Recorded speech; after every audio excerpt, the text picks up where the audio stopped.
30 जनवरी 1948 वह दिन जब महात्मा गांधी की गोली मारकर हत्या कर दी गई। लेकिन इस घटना के बाद देश में जो कुछ हुआ था उसके बारे में आज भी बहुत कम लोग जानते हैं। जिन्हें अहिंसा का पुजारी कहा जाता है, उन्हीं गांधी जी के अनुयायियों ने तब खून का बदला खून से लिया था। स्वतंत्र भारत के इतिहास का यह वो अध्याय है जिसके बारे में लोगों को कभी जानने ही नहीं दिया गया। जैसे ही पता चला कि गांधी की हत्या करने वाला नाथूराम गोडसे चित्पावन ब्राह्मण है, बंबई और महाराष्ट्र के कई क्षेत्रों में भयानक हिंसा आरंभ हो गई। पहले केवल गोडसे उपनाम वाले परिवारों को निशाना बनाया गया, लेकिन शीघ्र ही सभी मराठी ब्राह्मण हिंसा की चपेट में आ गए। गांधी की मौत का बदला लेने के लिए कई ब्राह्मणों को निर्ममता से मारा गया। महाराष्ट्र ही नहीं, पड़ोसी राज्य कर्नाटक, मध्य प्रदेश और यहां तक कि दिल्ली में भी ब्राह्मण परिवारों पर हमले किए गए। महान शास्त्रीय गायक पंडित भीमसेन जोशी भी इन हमलों में बाल बाल बचे थे, जबकि वे कन्नड़ ब्राह्मण थे। आरोप यह है कि सुनियोजित नरसंहार तब के कांग्रेसी नेताओं की देखरेख में हुआ था। देश की गांधीवादी व्यवस्था ने इस हत्याकांड को ऐसे छिपा दिया मानो कुछ हुआ ही नहीं। तत्कालीन रिपोर्ट्स के अनुसार मुंबई, पुणे, सतारा, कोल्हापुर, सांगली, अहमदनगर, सोलापुर और कराड़ जैसे क्षेत्रों में भारी हिंसा और आगजनी हुई। गांधी जी के अनुयायी कांग्रेस कार्यकर्ताओं ने 2000 से 5000 तक लोगों को मौत के घाट उतार डाला। हालांकि इसकी कभी आधिकारिक पुष्टि नहीं हो पाई। वीर सावरकर के तीसरे भाई नारायण दामोदर सावरकर भी इस जातीय घृणा का शिकार बने थे। गांधीवादियों ने उन्हें मुंबई के शिवाजी पार्क में घेरकर ईंट पत्थरों से मार डाला था। इतिहासकार विक्रम संपत ने सावरकर पर 2 भाग में लिखी पुस्तक में इस नरसंहार के बारे में कई तथ्य विस्तार से रखे हैं। इनके अनुसार मरने वालों में बड़ी संख्या में महिलाएं और बच्चे थे। 20,000 के लगभग मकान और दुकानें जला दी गईं। इतने बड़े पैमाने पर हिंसा के बावजूद एक भी पुलिस केस दर्ज नहीं किया गया। कई लोगों को जेलों में बंद करके यातनाएं भी दी गईं। विक्रम संपत ने ब्राह्मण नरसंहार की तुलना वर्ष 1984 के सिख नरसंहार से की है, जब इंदिरा गांधी की हत्या के बाद दिल्ली के कांग्रेसी नेताओं ने निर्दोष सिखों से बदला लिया था। भारतीय राजस्व सेवा के अधिकारी रहे अरविंद कोल्हटकर ने भी 1948 के इस ब्राह्मण नरसंहार पर काम किया है। उन्होंने लिखा है कि तब मैं 5 साल का था। हम सातारा में रहा करते थे। जहां पर हमारा घर था वहां ज्यादातर गैर ब्राह्मण लोग ही रहा करते थे। यहाँ लोगों के बीच बहुत भाईचारा था, लेकिन उस हिंसा में हमारा परिवार भी बुरी तरह से शिकार बना। 1 फरवरी 1948 के दोपहर को हमारा घर और प्रिंटिंग प्रेस जला दिया गया।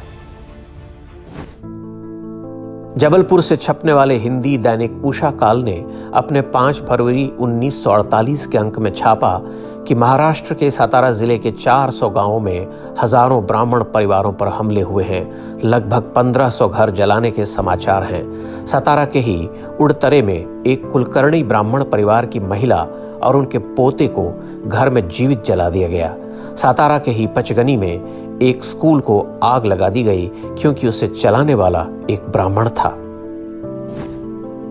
सांगली में एक कपड़ा मिल और टीबी अस्पताल जला दिया गया। नागपुर में जोशी हाई स्कूल के भवन में आग लगा दी गई। जब फायर ब्रिगेड की गाड़ियां आग बुझाने पहुंची तो गांधीवादी दंगाइयों ने उन्हें भी वापस लौटने को विवश कर दिया। कोल्हापुर में राष्ट्रीय स्वयंसेवक संघ के नेता GH जोशी की फैक्ट्री को दंगाइयों ने आग के हवाले कर दिया। कोल्हापुर में ही प्रसिद्ध फोटोग्राफर भालजी पेंढेकर का स्टूडियो जला दिया गया, जिसमें उनके 2.5 लाख रुपए से अधिक के कैमरे राख हो गए। गांधी की हत्या का बदला लेने के लिए प्रसिद्ध मराठी लेखक और कवि पत्रकार गजानन त्र्यंबक मडखोलकर का घर भी जला दिया गया था। इस घटना से दुखी मडखोलकर ने वर्ष 1949 में एक पुस्तक लिखी जिसका नाम है एका निर्वासिताची कहानी, अर्थात एक निर्वासित व्यक्ति की कहानी। क्या बिना कांग्रेस के शीर्ष नेतृत्व की सहमति के इस तरह का जघन्य कांड संभव था? ये हिंसा किसी अचानक उपजे गुस्से का परिणाम नहीं, बल्कि एक सोची समझी कार्रवाई थी, ठीक उसी तरह जैसे मुस्लिम लीग ने डायरेक्ट एक्शन डे के नाम पर किया था। कांग्रेस चाहती थी कि उसकी विचारधारा को चुनौती देने वाली जाति को ही पूरी तरह से नष्ट कर दिया जाए। बताते हैं कि उन दिनों महाराष्ट्र का नेतृत्व पूरी तरह पंगु था और सड़कों पर कांग्रेस कार्यकर्ताओं का आतंक छाया हुआ था। कई लोगों को रास्तों में, होटलों में नाम पूछ पूछ कर मारा गया। कई ब्राह्मण परिवारों के घरों के दरवाजे बाहर से बंद करके आग लगा दी गई। 1 फरवरी 1948 के दिन ब्राह्मणों की आहुति से पूरा पुणे शहर जल रहा था। यह हत्याकांड 3 फरवरी तक जारी रहा। इसके बाद जाकर पुलिस की सहायता पहुंचनी शुरू हुई। घर बार छोड़कर भागे लोगों में इतना भय था कि कई लोग 5-6 महीने तक अपने घरों में नहीं लौटे। सबसे बड़ी बात यह कि इस नरसंहार की चर्चा न तो इतिहास की किताबों में कहीं मिलती है और न ही भारतीय मीडिया की रिपोर्ट्स में। तब भारत का मीडिया वही छापता था जो कांग्रेस के नेता चाहते थे। अधिकांश अखबारों के मालिक कांग्रेस के समर्थक हुआ करते थे। यह नृशंस हत्याकांड केवल कही सुनी बातों तक सिमट कर रह गया। धीरे धीरे ये बातें बताने वाले भी समाप्त हो गए। स्वतंत्र भारत के इस सबसे पहले नरसंहार की कहानी भुला दी गई। हालांकि कुछ विदेशी समाचार पत्रों ने इस नरसंहार की खबरें छापी थीं। अमेरिकी अखबार न्यूयॉर्क टाइम्स ने गांधी की हत्या के समाचार के साथ ही बॉम्बे में कई ब्राह्मणों के मारे जाने की जानकारी दी थी। उसमें यह भी बताया गया था कि हमलावर कांग्रेस पार्टी के कार्यकर्ता हैं। इसी तरह ब्रिटिश समाचार पत्र डेली एक्सप्रेस का यह मुख्य पृष्ठ देखिए, जिसमें गांधी की हत्या का बदला लिए जाने की बात प्रमुखता से प्रकाशित की गई थी। अमेरिकी लेखिका मॉरीन पैटरसन ने गांधी एंड गोडसे नाम से एक पुस्तक लिखी है। इसमें उन्होंने बताया है कि गांधी हत्या के 2 दशक बाद चित्पावन ब्राह्मणों के बारे में शोध के दौरान मैंने महाराष्ट्र पुलिस से 1948 की ब्राह्मण विरोधी हिंसा के अभिलेख मांगे तो मुझे इसकी अनुमति नहीं मिली। दिग्गज कांग्रेसी और मध्य प्रदेश के पूर्व मुख्यमंत्री द्वारका प्रसाद मिश्रा ने अपनी पुस्तक लिविंग एन एरा में लिखा है कि गांधी की हत्या के बाद दंगाइयों की भीड़ ने ब्राह्मणों के मकानों और दुकानों पर हमले शुरू कर दिए थे।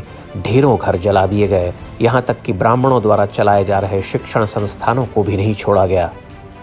अधिकांश दंगाई कांग्रेस पार्टी के कार्यकर्ता और पदाधिकारी थे। ब्राह्मणों का यह हत्याकांड गांधी और गांधीवाद पर सबसे बड़ा प्रश्न चिन्ह है। यह घटना बताती है कि स्वयं को अहिंसावादी कहने वाले ये लोग वास्तव में कितने हिंसक और बर्बर हैं। कोई भी समाज जब अपने इतिहास को भूल जाता है तो वह उसे दोहराने के लिए अभिशप्त होता है। यही कारण था कि वर्ष 1984 में जब इंदिरा गांधी की हत्या हुई तब भी कांग्रेसियों ने वही किया जिसका अभ्यास उन्होंने 1948 में ही कर लिया था। एक समाज के रूप में यह हमारी विफलता है कि सिखों के खून से नहाई कांग्रेस पार्टी आज भी पंजाब में सिखों की राजनीति करती है। ब्राह्मणों का समूल नाश करने का प्रयास करने वाली उसी कांग्रेस पार्टी के नेता आज स्वयं को पंडित और जनेऊधारी बताते हैं।